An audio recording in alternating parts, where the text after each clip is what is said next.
Welcome my tarot friends. Today we are going to look into another beautiful tarot deck, the Darkwood Tarot by Sasha Graham, illustrated by Abigail Larson. Now this was the deck sent to me very kindly by Llewellyn. Thank you so much for sending it my way.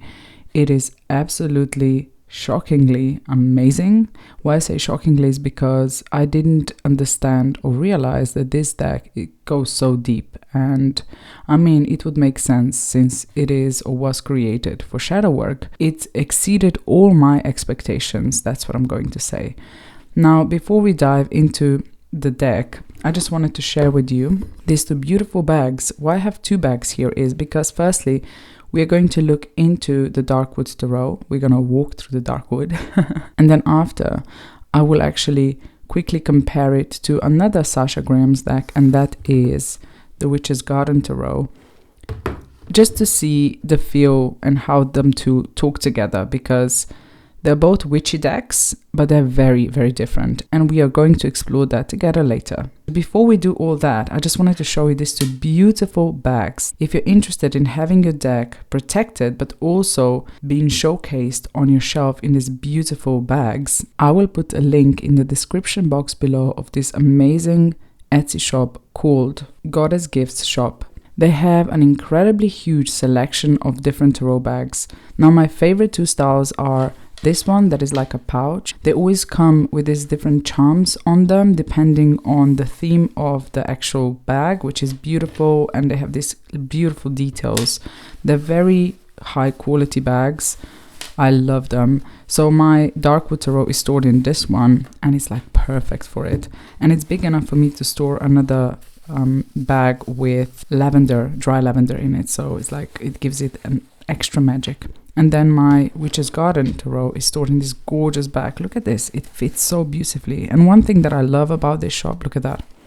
And one thing that I love about this shop is the fact that you can always write to them and ask them to change the size of the bag that you would like for a tarot deck. Standard size tarot decks fit in this bag, and this one is actually big enough to hold oracle cards as well. So yes, you can always write to them on Etsy and they will change it. They will also change certain details about the bag if you want to. I also emailed them before when they were creating bags, this type of bags with specific pattern on them, but I wanted it in the pocket style, and they did that for me, or Sarah did that. She is the one who creates these decks. She also does tarot readings, I saw on her Etsy shop, so that's amazing. Anyhow, I will link their shop in the description box below. If you write to them and tell them that you found about them through this channel, they will give you a discount as well, so that's a bonus. In the future, they will create a specific code that you can add. So if you're watching this video in the future, just check if the code is already there so you can just put it in so you don't have to write to them. But yes, so this is the Goddess Gifts Shop. They are based in the UK. Very amazing customer service. I highly, highly suggest them. Oh, let me just show you a few more bags since I just have them here. I basically have all of my tarot decks in their bags because they're just so absolutely gorgeous and they protect them. And this is the smaller version, so I have my Lenormand in it there. So they're just absolutely beautiful and padded enough, you know, because I had some bags. They were not protective enough of my decks, but these ones, I can put them in my bag and they're gonna be just fine. So yeah. So now let's return to our review of the Darkwood Tarot. As all Llewellyn decks, it comes in this sturdy, amazing magnetic box with a ribbon. So this is the book, beautiful glossy pages as usual, and this guidebook is so amazing. Like, I can't even explain with my words how amazing this is. So Sasha Graham put so much effort into this, and magic, like it feels magical. So let me just show it quickly. So we have introduction, and then she talks about creating a story within your cards, which is really great. Tips for immediate intuitive readings. Then she talks about the shadow self. What is the shadow? Why is it so powerful to work with your shadow? Shadow meanings in tarot. And then she talks about the reversals and what they represent generally, and then what they represent in this deck. So sometimes there would be blockages, sometimes it would be exactly the opposite, but in this deck it's the shadow. And when I say the shadow, it's actually the shadow. Like it calls you out on things that you're like, yeah, I do that. For example, in the Eight of Wands, which is my stalker, by the way. That card keeps on coming up. It talks about how in the shadow, it asks you if you're just sitting back and make all other people do things for you. You know, like it's really, really, really great. So then she talks about how to create your own book of shadows, which is really cool, like the ideas, what you could write inside. She talks about initiation, alchemical questions. This is a really, really great chapter because it talks about how to ask powerful questions and what each question, the parts that the question should be made from. So acknowledging a personal power, state the desired outcome, and include how you want to feel. So for example, how can I calm myself down? And then the third part, how can I calm myself down and find peace with the current situation? So 3 parts for each question, which is really great. She talks about sorcery in tarot, recurring patterns. So we have numerology. And this deck is highly based on numerology and elemental associations, I would say, because when you look at certain cards like the 10 of Wands or the 4s even, or certain 4s, it diverts a little bit from the Rider-Waite-Smith meanings, at least in my opinion. Yeah, and I've been really enjoying rediscovering new meanings for certain cards, I'm going to say. And then she talks about 4 suits and what they represent, about the royal cards. And then we have some tarot spreads that I tried out, and they're very powerful, and they read for me like a dream. Like every time I'd done a tarot spread with this deck, it was spot on, like so good. And then we go into the actual story. And that's another thing. This whole deck is based on a story of the Shadow Witch. Well, the Major Arcana, similar to the Witch's Garden. There's a story of you stepping into the Witch's Garden, but here we're looking at the Shadow Witch and her journey. And it all starts with a heartbreak, which actually I really enjoy because it's very relatable if you look at your life, or at least my life. The first heartbreak is kind of like initiation to discovering, it's just initiation in life. I don't know. Anyhow, so she talks about the beginning and how the Fool, or our Shadow Witch, started her inner journey into the dark woods, right? And then for every card, we have the title in the Major Arcana, the title, then we have what archetype it represents, and then we have a little short message. For example, each step brings you closer to your destiny for the Fool. And then it talks about the story and also the meaning of the card. And then we have the keywords for the meaning, or key phrases, I'm going to say, and then the shadow. And of course, we get this huge image for every card, which is amazing. And then in the Minor Arcana, we don't have the archetype, obviously, but we have the similar thing. We have a little title instead of a line, and then we have the description of the card, and then the meaning and the shadow of the card. And then at the end, you just have the epilogue. And that's it. An amazing, amazing book. Okay, now what I'm gonna do is I'm gonna walk you through this deck as usually. I'm gonna point out things that stand out to me in the moment in time. We're gonna go through the Major Arcana first, and then we're gonna go through the aces, 2s, 3s, etc. together to compare them, if we can see any similarities amongst the cards or not, etc. Also, I'm just gonna point out things that come to me in the moment intuitively.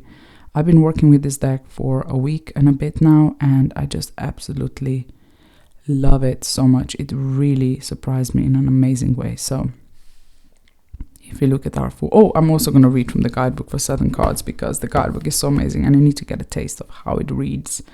Okay, so we have the Fool here. I love that we have we have 4 familiars that are also seen then in the World card, which I really appreciate, because there's always a bonus for me if we have the Fool and the World connected in some way. So we have a cat, a fox, we have a little salamander here, or a lizard that we can't properly see, unfortunately, because he goes right through this border, and then we have a spider. And I love how she looks carefree, the way she's walking. I love the yellow. I love the spiral. This reminds me of the spirals that we find everywhere in nature, right, which is kind of like the key to life. And the way that she's dressed is just like, she's not properly prepared, but she's prepared enough, if that makes sense. I love the little white rose in her hand, the purity, the innocence. And I love that she has red, that we see red on this card as well, because red is about passion, but also I feel like personal power, which is really cool. Oh, and these are the lovely backs. I really like these backs. I remember when I first saw this deck, I was not too keen on the backs, but now that I have the deck in my hands, I love them. They're like so witchy and magical. There's something very magical and a bit Tim Burton-y about it, I suppose. Yeah, really cool. I love it. And here we have our magician. I love how in the guidebook it talks about how the shadow witch looks at the magician and she thinks to herself, is this me from the future? Which is a really cool way of looking at it. I love that we have the owl because there's something magical about the owls. I love how this magic is like dark magic, it looks like, with this color here. There's a lot of symbolism in these cards and you would miss them because I feel they appear minimalistic, I'm gonna say. But actually, if you look into the details, there's so much there. So we have obviously all the elements here, but we also have tarot cards. Because obviously tarot can be used for magical spells and stuff. So that's amazing. And then we have the as above, so below. We have a triple goddess symbol here and here, which is something that you can easily miss, right? But if you pay attention, you won't miss it. And I love that we have actually still that yellow background, which gives me that more uplifting feeling for the magician. I love that it is an older person as well on this card and not someone young. And we have lilies and the roses, which is amazing. The High Priestess. Oh man, I love how Sasha speaks about High Priestess and the Empress in the guidebook. So I'm just gonna read you certain parts. I'm not gonna read the whole thing because it's a lot for every card, but I'm just gonna point out things that to me stand out. For example, the High Priestess is the archetype of the authentic self. You are the divine whisper of the universe. The High Priestess is the blueprint of your soul and the pure authenticity of the self. She's everything you were, are, and will be. She's your container of soul knowledge. She is inner wisdom waiting to be revealed. She is your ebb and flow, the cyclical energy of your life. The High Priestess's secret is silence. Silence is the space of manifestation. Silence is the space of infinite possibility. It is the expansiveness containing all four elements. Silence is the space between the cards in a tarot reading. Sort out what is meaningful to you and sow your intentions inside silence like seeds in a garden. Like the way this is written is so beautiful and so meaningful and just, it's so great. And I love how dark it is, like the moodiness of it. I love that we have a lot of green. I love that it says tarot on here and that her scroll is very open. It's kind of like the answer is tarot kind of thing, or the tarot can help you receive all the inner wisdom that is already inside of you. Yeah, there's so much that comes through. And I love that we have these trees like pillars and that she's standing or sitting, touching, being part of the water is beautiful. The Empress. Oh, I love the Empress. I love that Sasha represented the Empress as a very sensual being, which is something that we don't often see. We just see her as a mother archetype or someone who is birthing things into existence. But she talks about more than that. So she says, your passion is the blueprint to your magic. So for example, here she says, the Empress guides you in creating and inventing your life. She is the expression of your talents. Her urge to expand and unfold is as primal as SCX. This is why she's also the most sensual card of the deck. And I love that. I love that. The Empress reflects activity and brilliance. She's pulsating, breathing world of energetic expansion and beatific connection. She's the pure creative expression of the ever-expanding universe in human form. The Empress contains the passion and energy to create and destroy life. She is the insanity driving an artist to the brink of madness. As the mother archetype, she bears the burden of social fantasy, for mothers are expected to be all things to all creatures. Do you see? Oh, it's so good. And I love that she's wearing red, and we see this hand at the back, and she talks about how the hands are magical, like with hands we create magic, basically. And I love that small details that are quite obvious, but not really, you know. And we see the heart here with the Venus sign in it. I love that we have a book as well. Oh, I just love it. I love, love, love, love, love.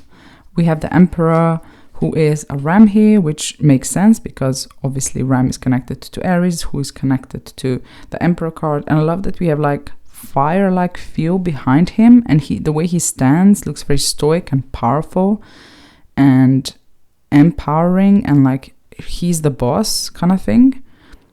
It's just his posture. And then the fire at the back, you're thinking, is he creating the fire? Is he control of the fire?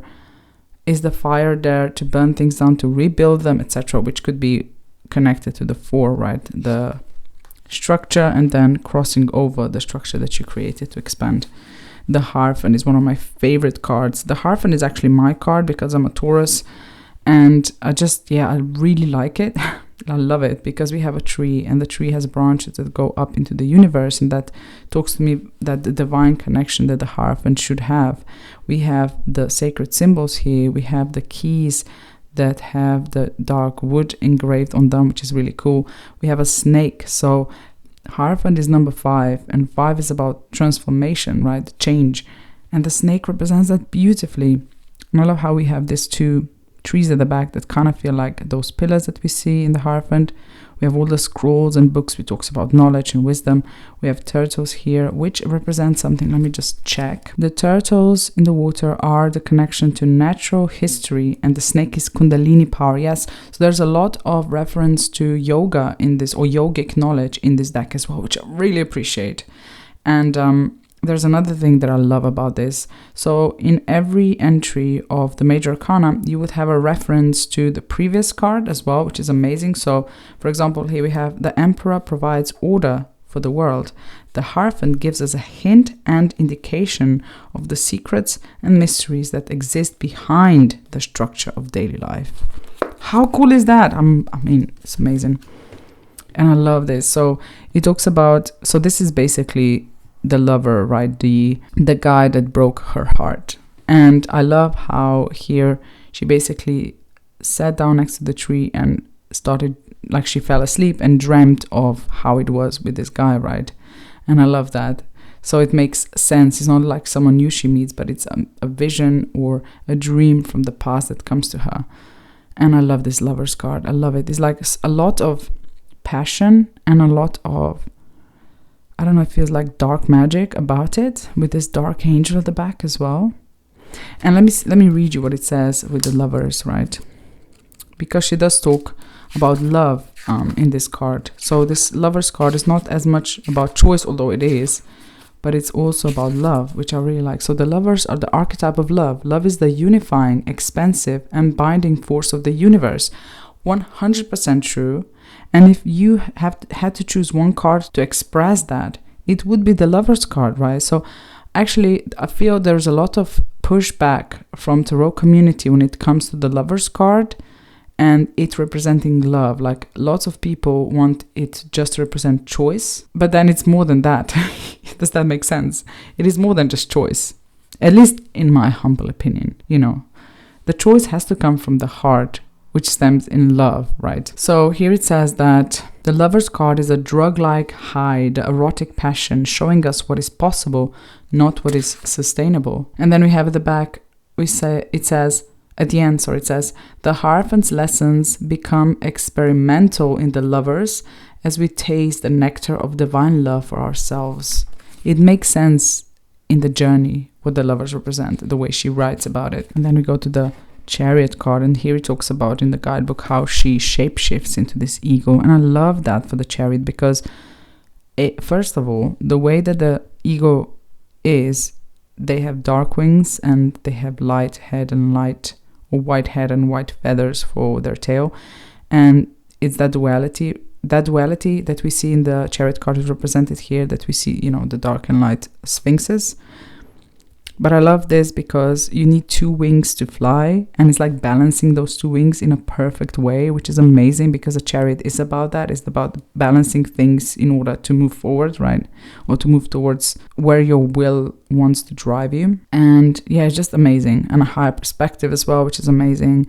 And the ego is known to be connected to the divine, which is another thing that the chariot or charioteer is, because we see those stars and stuff on the traditional Rider-Waite-Smith card. So yeah, this deck is so great. Like, it's so amazing. Okay, and here we have the Strength card, one of my favorite cards as well, because we see a representation of chakras opening here. We have the crown chakra, the third eye chakra, the throat chakra, the heart chakra, and the solar plexus chakra. And here the woman is kind of like controlling her kundalini rising. Does that make sense? Because the snake here. And also transformation, right, with the strength card. And let me read you actually what it says in the guidebook, because she writes so amazingly about this card as well. So you know what, I'm going to read you the whole entry for the strength card, so you get a sense of how one entry would be. So strength is the archetype of the warrior. And then that red saying is, universal power lies within you. The shadow witch returns to the earth and finds herself inside a stone-walled garden. She hears the hissing of a snake and the slow beating of a heartbeat drum. The garden protects a woman who hypnotizes a snake as a rose blossoms above her head in a stone wall. Strength simmers with constant power to illuminate everything. It is casualty itself. Strength is the inner reverse of power, willed in profound gestures. It is intellectual, physical, and emotional fortitude. It is exuding tenacity of character, personal responsibility, and inner confidence no matter the external circumstances. A yogi sits in Padmasana position and gazes at the nature of her inner strength as exemplified by the Kundalini snake appearing before her. Yoga is the alignment and movement of the physical body in the material world. Yoga poses are like tarot archetypes. They kindle inner and outer strength and spiritual prowess. Strength applies to how we use our deep inner reverses of power. Each of us is a font of energy. Do we give it away to others? Do we save enough for ourselves? Can we nurture and stoke the strength of fire within us? Can we transform and transcend who we are and what we are capable of? True strength encourages our ability to be flexible in the face of events and people's needs, wants, and moods. It gives us the power to react out of who we are rather than reacting out of the given situation. I love this. It gives us the power to react out of who we are rather than reacting out of the given situation. Strength determines how we approach each day, challenge, and blessing. Yogini's upper chakras, the energetic centers of the body, are awakened, active, and pulsating with power. Her crown chakra, located above her head, is the energetic point connecting her to the universe at large. It is portrayed as a flower budding through a concrete stone wall. Softness pushes through a seemingly impenetrable stone barrier. Her third eye chakra, located between the brows, sparkles with bindi jewelry, marking the strength of her intuition. Her throat chakra, place of strong communication, is marked with a jewel. A gem rests upon her heart chakra, where she allows her broken heart to mend, thus becoming even more pliable. The solar plexus, located on the belly, is marked with her moon belt. It glows with power and self-esteem. The snake is her own creation. Her radiant energy will do her bidding exactly as she directs it. And then we have meaning, gentle control, inner wells of power, stable body, sound mind, fortitude, and unwavering sense of self. Knowing when to apply pressure and when to release it, character and resilience, effortless action, recognizing one's power, your energetic birthing, stoking your inner fire, and transforming your reality. And then we also have the shadow, holding tightly to a person, place, or thing, addicted to habits that control your life, using strength over adversity to define the ego and create drama, forcing others to do things they do not want to do, bending another's will. Do you see the shadow part is so harsh, right? Oh, I love it. Okay, the hermit here looks very traditional, and it reminds me of the Little Red Riding Hood, which is a really cool hint because she went into the dark woods, right? And who did she meet there? The wolf. And what can the wolf represent? Our shadow self. So cool. I love that we have fairies here. These are not dragons, they're fairies, it says in the book, and that's perfect for the Wheel of Fortune because they're mischievous and you never know what they're actually going to do, which is perfect for the Wheel of Fortune.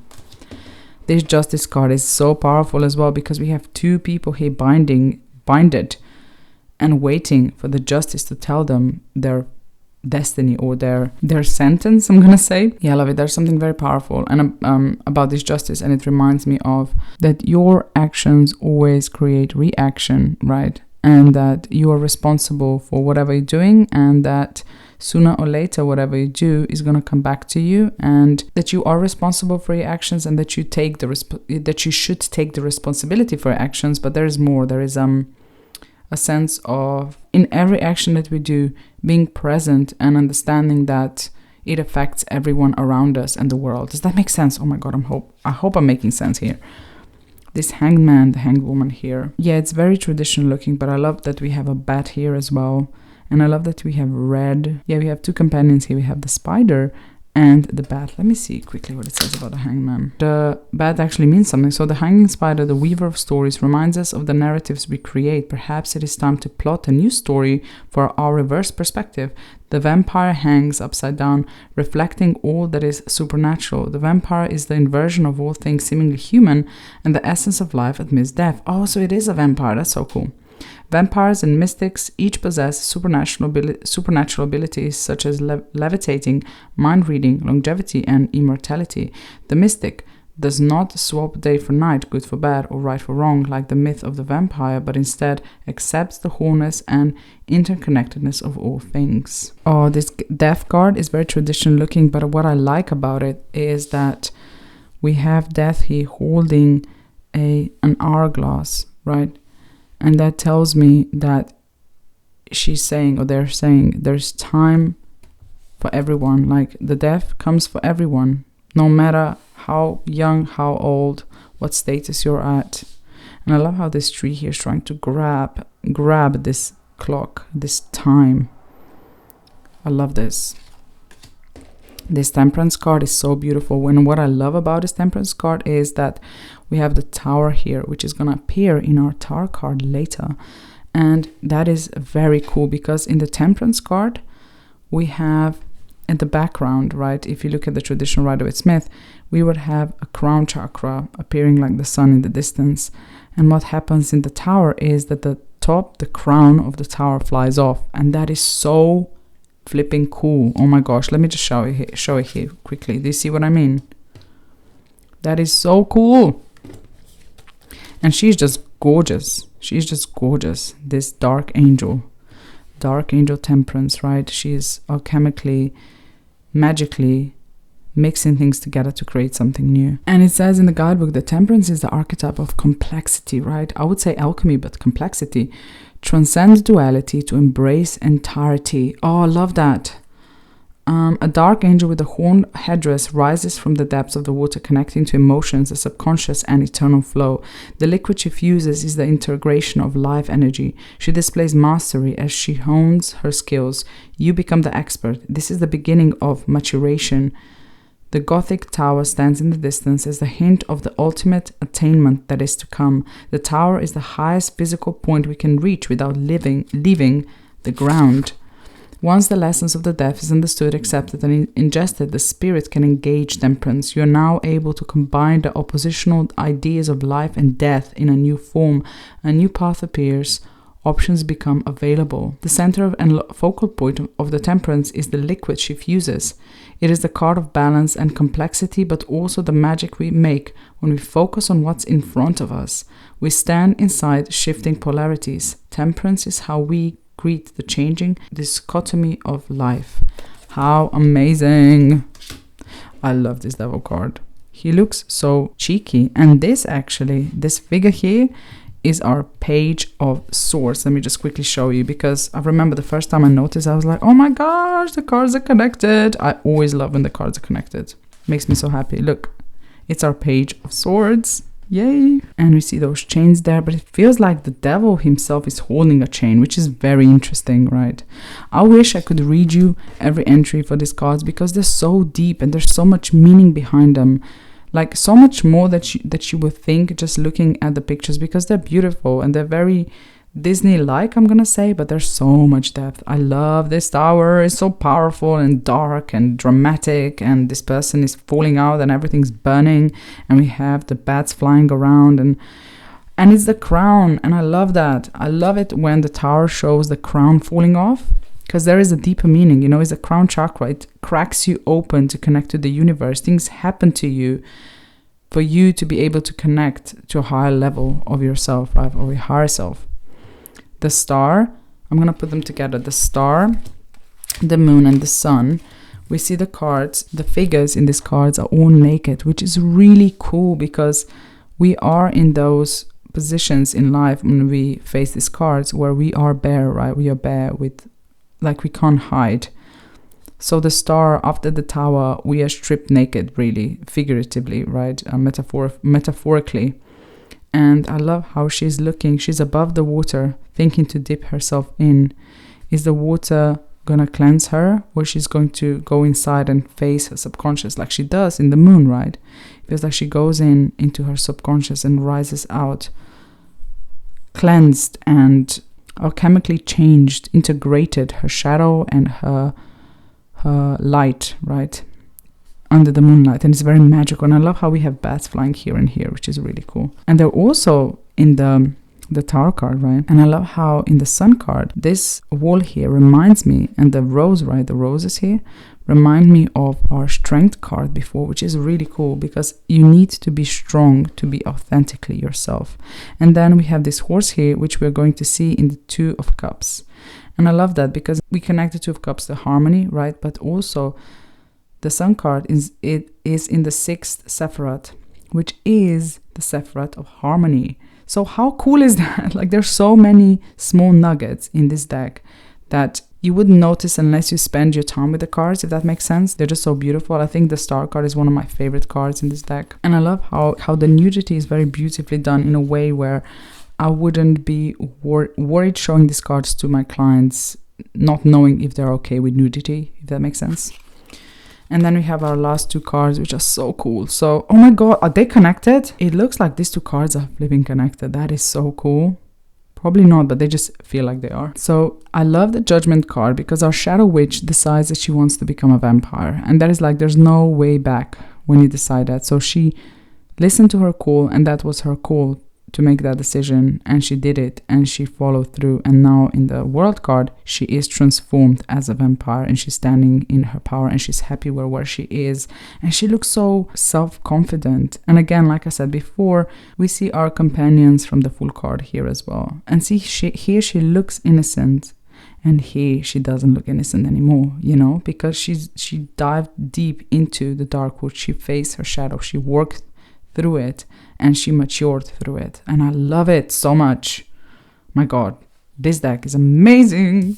Love it. So these are our aces, very traditional looking, but they have like a dark spin to them. And I love how the Ace of Coins is really similar to the Witch's Garden, which I'm going to show you later, but it is darker. So all these are very beautiful, very clean, very obvious what they are, but they have like a dark feel to them, very magical, mysterious dark feel to them. I love the colors in this deck. At the beginning, I remember I was like, oh, they're a bit dark. But yeah, that's the point. They're very shadowy, right? And I love it. I love this Two of Wands, how these apples here are bitten. And it feels like she's been biting these apples and trying to figure out where to go next. What is her next step? But it also feels like she's ready with her little pouch here, which probably has some herbs inside, I would guess. I love her witchy hat. I love everything about these cards. These two horses, remember from the Sun card, right? We have the same horse here. It's actually this one. So like I was talking about before, harmony. Look how their mane here and their hair, fur, whatever on the horse we have, fur. How mane of this horse and the fur of this horse is the same color and way around with the other side. So the mane here and the fur here. So beautiful. And I love that we have the flow because the Two of the Cups is water is flowing, right? It's just beautiful. And we have like I think rose petals flying around. It's just beautiful. It's like dark but beautiful. Does that make sense? It's just gorgeous. This Two of Swords is one of my favorite Two of Swords of all time, because if you look closely, we can see that in the reflection there's no trees, there's no shadows. It's all within herself. And oh, it's just so great. So it's like all these things are haunting on you, and you kind of need to face those things in order to make a decision, right?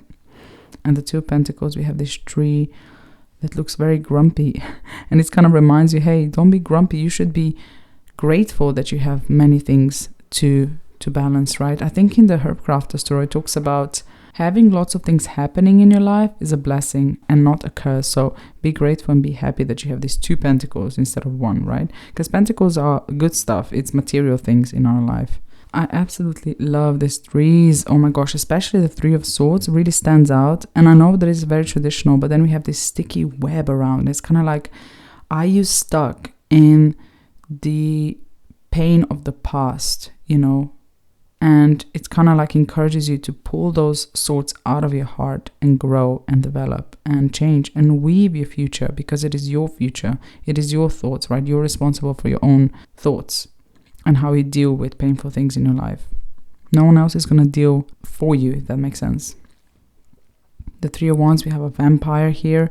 She had a feed and she is going to continue. She is continuing. Things are already happening, right? If you look at it from the perspective of vampire, like the fact that she has food is good. And so things are already happening and now we're continuing. Let me have a peek what it says in the guidebook, actually. Oh, interesting. Oh, I love this. So she says, the vampire stands between 3 wands. Her victim lies at her feet. Look deeper. Is he dead? Does she hold him on the brink of life as a constant food source? Will she transform him into her companion?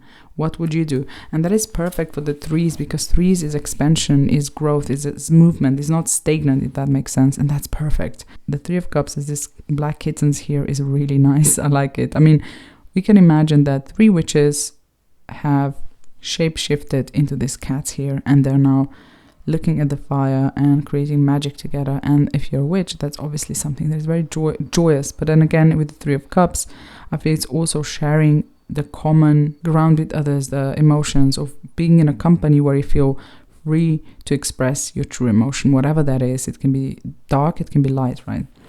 And then 3 of Pentacles is very, very different because it is very pippish, right?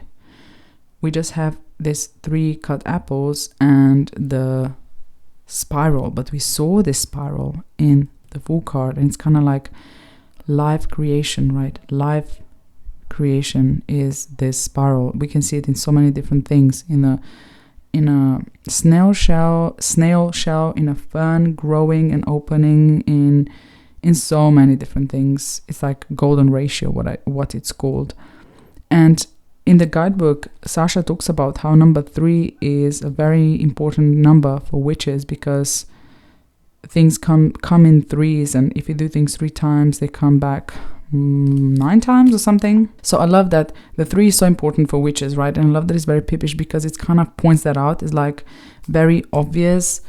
3, the creation, in a physical world, things coming together in a very magical way with this spiral here. So I like it a lot. These 4s are so cool. I love them, especially the wands and the swords. 4 of Pentacles is very traditional looking. This tree is grabbing on the coins, but I love how they're rooted in the coins and how they're, the crown chakra as well, and the leaves are kind of holding onto the coins. So it's really, really lovely. The 4 of Cups, of course, we have that not being happy with what you have in front of you, but also not being willing to accept things from what other bring you, right? It's like the grass is always greener on the other side type of feel to this card.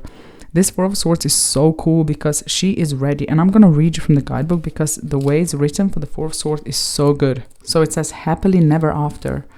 The 4 is number of stability. Swords are the suit of the mind. It is the calmness and quiet that we enjoy when mentally balanced. It is the calmness and quiet that we enjoy when mentally balanced. Yet, even the surface water is bound to be touched by wind sooner or later. The mind is an ebb and flow of thought, realization, logic, and knowledge. A woman sleeps, or does she? A man approaches her beside wearing the straggly gloves. 3 swords hang preciously above his body. The woman holds tight to the 4th sword. What happens when the story you cherished, loved, and believed in doesn't work anymore? How do you adapt when stability is threatened? Can you accept truth when it stares in your face? All stories are dying, the new narratives must be unraveled. It is the nature of evolution. All things want to grow. You have the means of protection at hand. You have the power to adapt to any situation once your mind is made up. Trust your inner voice. Hear the inner whispers speaking truth in your ears. Know what you know. React accordingly. How wonderful. I love this approach to the 4 of Swords so much. It's so different.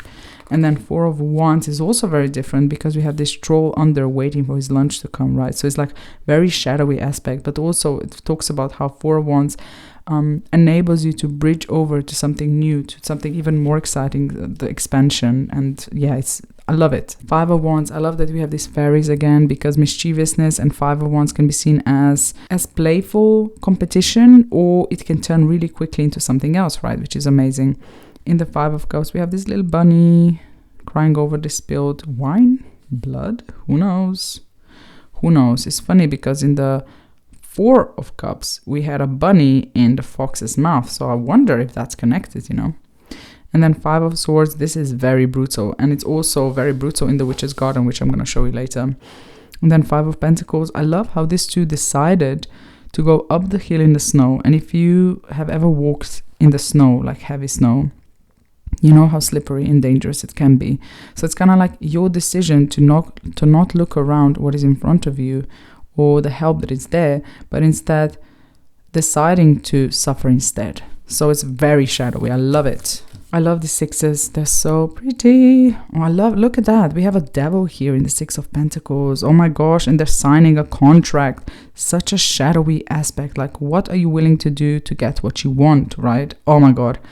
And I love this one. It's like it asks you to create, literally these cards can be used to create stories. Like you could just pull a card and think, what has happened here? You know, you can create your own story around each card. And I love that. It's very narrative based. I love it.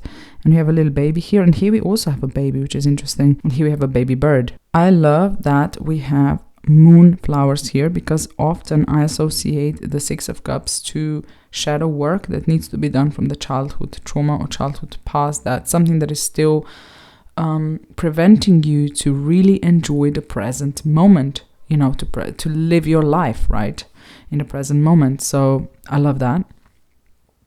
And the Six of Wands, I love the glow of this bluish torches and the fact that they're holding a baby. Again, you can create a story. And again, we have this little horse from the Two of Cups, which is beautiful. And now they don't have red eyes, they have white eyes. So you can create so many stories using these cards. It would be really great for creative writing as well. Sevens. Oh, sevens are one of my favorite cards generally, and because they're very magical and just, yeah, there's something powerful about sevens. And I love these. I love them so much. I love Seven of Wands and how these shadows are coming to get her, right? It's like fighting your own shadow, looking at your own shadow, like certain beliefs that perhaps you had in the past that don't serve anymore or you're ashamed of. And you have to work through them to really stand in your truth, right? To do the right thing, to do the thing that is in your heart right for you, that you believed in and stand for. Seven of Cups. I love these, and I love how she's turned away. So you can look at the shadow side of the Seven of Cups so well. It's like she's turned away from the options that she has, and she released the bats out into the universe.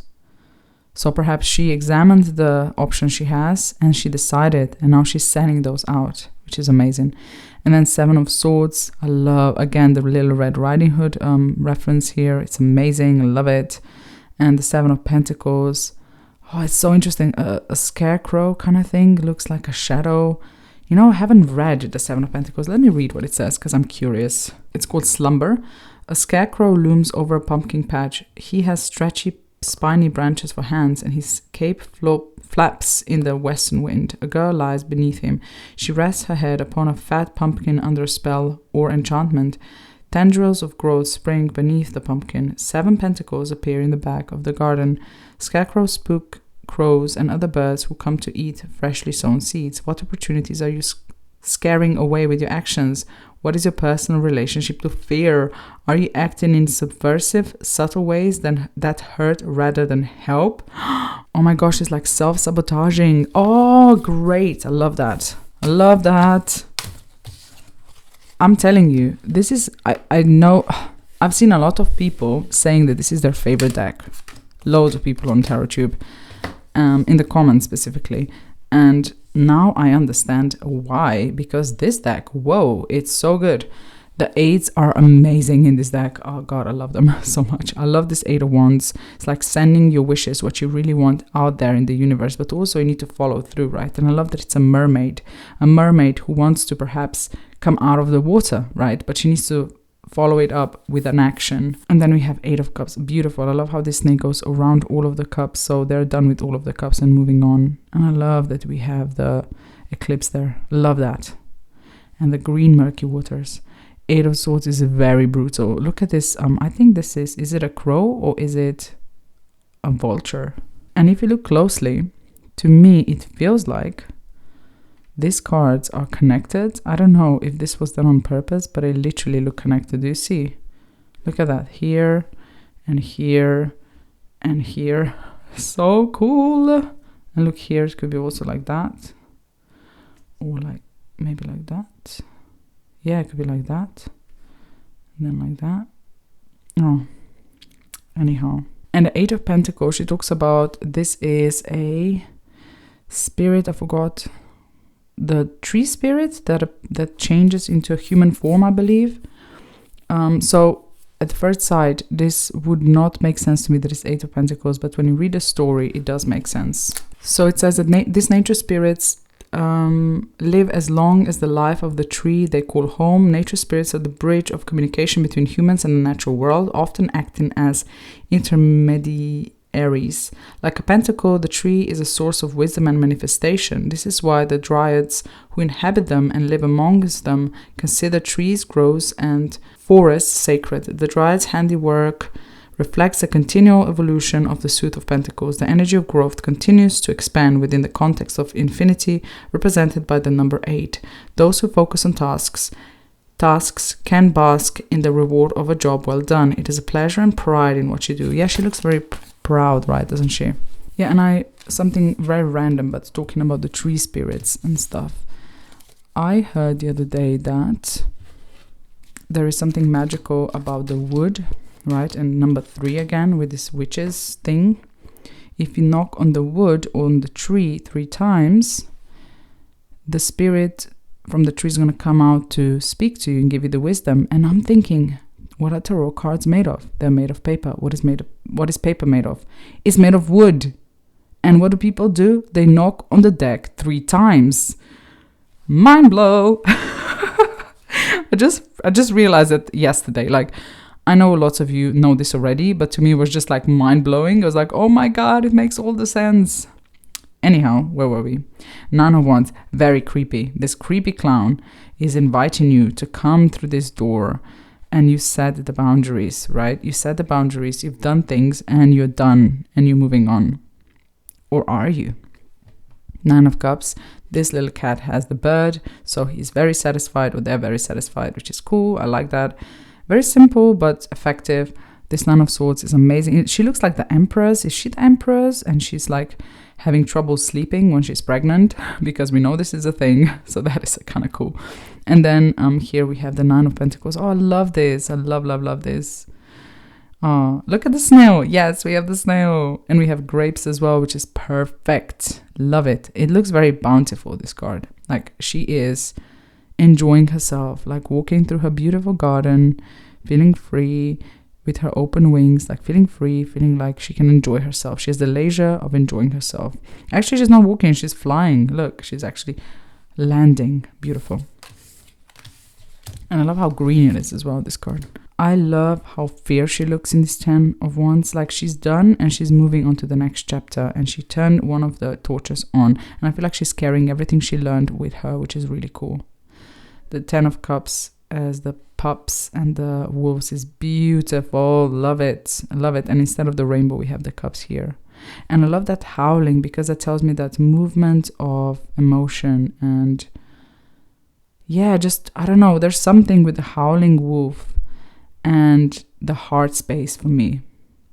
And the 10 of Cups is about that harmonious feeling in your heart, like you're full. And the full moon as well, like you're feeling full, emotionally full. And here, look, it looks like it's connected as well. And here it looks like it's connected as well. Wow. And here it kind of feels like this tree turns into this rock here. I wonder if this was done on purpose or if it's just random. This 10 of Swords is interesting. It's very similar to the Witch's Garden, where the woman is also pulling out or sticking another sword into her body. I like that. So it talks about ego death here. The dark night of the soul has ended and a new day begins. The Ten of Swords appear when a situation has reached its conclusion, a lesson has been learned, a thought pattern is eradicated. The sense of self that was once defined by the mind no longer exists. It is the death card and the cessation of thoughts, ideas, and opinions that no longer serve you. And then the Ten of Pentacles as the tree makes all the sense, and we have a family of crows here. We have the spider webs here, which talks about weaving, and it takes a long time to weave it. And I love that we have this opening here to enter it, and we have cats here on the bottom. Yeah, we have a family of cats. Oh, how cute. We have like a cat and a baby cat. That's so cute. And the roots, right? The roots and the connection to the divine. It's a very powerful Ten of Pentacles. I really like it. I always like it when they decide to choose trees to portray the Ten of Pentacles. Kind of reminds me of the Lubanko's Ten of Pentacles as well. Pages are so amazing in this deck. They're so great. Look at them. They have so much expression in their faces and in their body postures. Like, amazing. I think the pages, I mean the court cards generally are really, really great. The pages are my favorite. Look at this. Look at this Page of Wands. She's controlling the flaming candles. But, you know, with the Page of Wands, it's like a play can quickly turn into a disaster, right? But you're still learning to control your powers. And Page of Cups here with the fish, and she looks very intuitive, and yeah, it's just like very dreamlike. And the Page of Swords look really sharp and ready, and she is cautious as well, which I really like. And I love those birds at the back. And the Page of Pentacles looks really caring and attentive, and it feels like her dress is like, is she the tree spirit? I think she's a young tree spirit. Oh, that's amazing. The Knights, oh, so great as well. I love them. Amazing. Look at this Knight of Wands with his wand here and ready and plunging into action. The Knight of Cups and the Knight of Pentacles are not on a horse, which is really interesting. I love this Knight of Cups. It's like very, look at the waterfall behind him, like very emotionally powerful, and like he's gonna give you what you want to be given. You know, he's gonna mesmerize you with his words and with his gifts, you know. Knight of Swords and the crows is so powerful. Love it. Love it. He looks sharp. He looks like smart as well. Witty. Does that make sense? He looks witty. The Knight of Pentacles is so humble on his knee, right? And it's like he's offering this pentacle to this owl. I love it.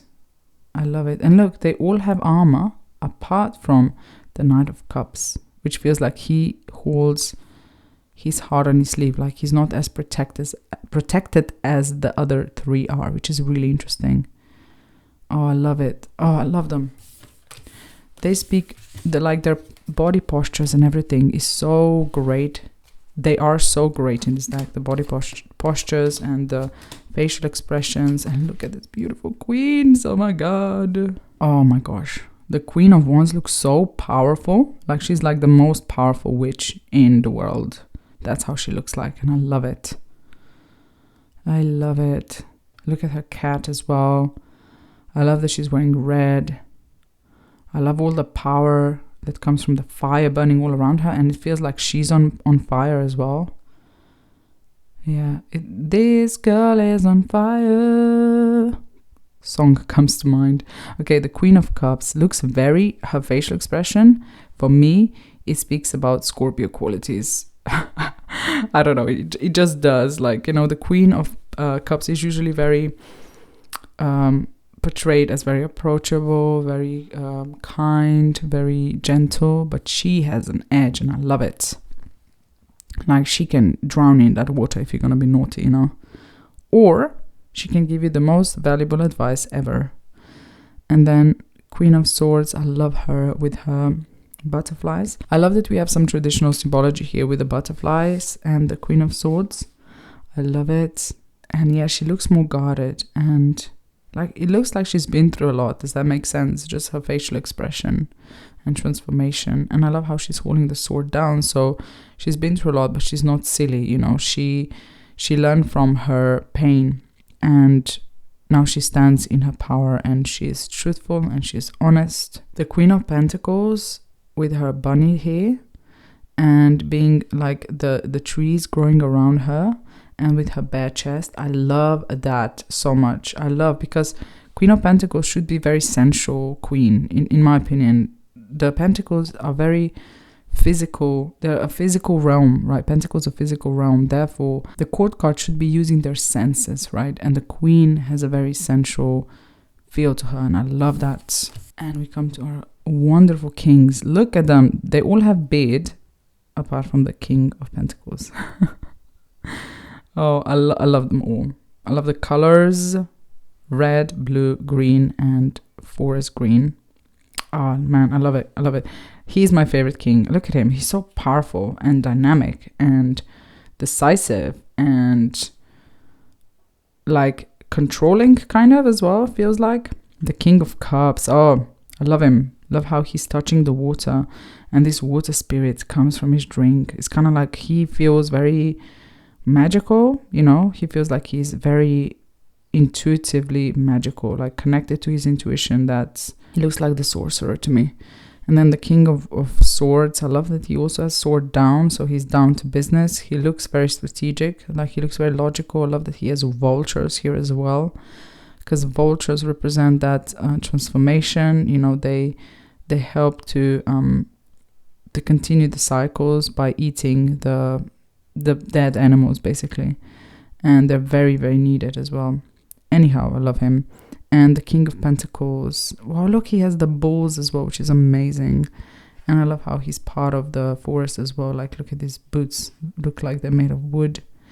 And look at his sassy face. His face is very sassy. I love it. He's like, look what I have. Do you want some? I love it. Love it, love it, love it. So this was the Darkwood Tarot. Oh my god, it's such an amazing deck. Let me just show you how it shuffles, because it shuffles like a dream, like all Llewellyn decks do. This is on a glossy cardstock, which is my favorite from Llewellyn. Amazing. And it overhand shuffles as well, really beautifully. So what I'm gonna do now is I'm gonna put them side by side with the Witch's Garden, just to see how they work together. My beautiful bag, love it. Look how perfect this is. Oh my god, I can't get over how perfect this is together. The Witch's Garden deck is on the linen cardstock, and it also shuffles like a dream. Amazing. I love it so much. These two cardstocks from Llewellyn are my favorite. So the linen glossy and just the glossy. Okay, so let's see how they work together. So yeah, as you can see, they are very... do you see what I was talking about? It looks like the light version of the Darkwood Tarot's Ace of Cups. Yeah, they work together nicely, I think. They feel like this is the light aspect of witchery, and this is the dark aspect of witchery. Does that make sense? They're very beautiful. Oh my gosh. Both of them very different. So I feel the Witch's Garden could be used for just as a normal Rider-Waite-Smith clone deck, I would say. So in everyday situations, it can be used for predictive readings. I've done it before. It can be used for introspection as well, because the guidebook, of course, is written by Sasha Graham, so it's going to be amazing, right? So my favorite Seven of Cups of all time. I love this. Four of Pentacles and Seven of Wands together. It's kind of like, what are you holding on to? What are you so afraid? What are you so afraid to let go of, right? Oh, I love it. Very different art styles, but both very beautiful. Love it. Yes, they work together beautifully, as you can see. So yeah, this one is definitely better for shadow work, I'm gonna say, but that's the thing. I think every tarot deck can be used for anything, as long as it works for you, right? So this can be used for shadow work, and this can be used for predictive readings if you want to, but it's definitely going to, for the predictive readings, let's say, it's going to definitely ask you about the shadow aspect of what is coming as well, which is really useful, let's be honest. Like, this could happen, but also this could happen. So technically, I feel these cards are more, even though they're shadow work cards, right? I feel they're more balanced, because you can see both meanings more clearly, like the shadow and the light side of the cards. Oh, look at that, so cute. Oh, the Empress and the Knight of Cups together, beautiful. So yes, I'm gonna pull now a card from the Darkwood Tarot to represent something that is lurking in the shadows that you should look at in this moment in time. And then from the other deck, I'm going to pull a card which is going to tell us how we should best approach that shadow, or how we should face it, let's say. Okay, so let's do that. So let's first look at what is the shadow aspect that the viewer needs to look at right now.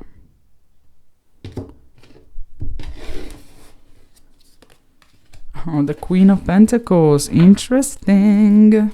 So I'm going to use the guidebook just to see what it says here for the shadow side for the Queen of Pentacles. So it says, the witch who fools you into things you really don't want and especially don't need.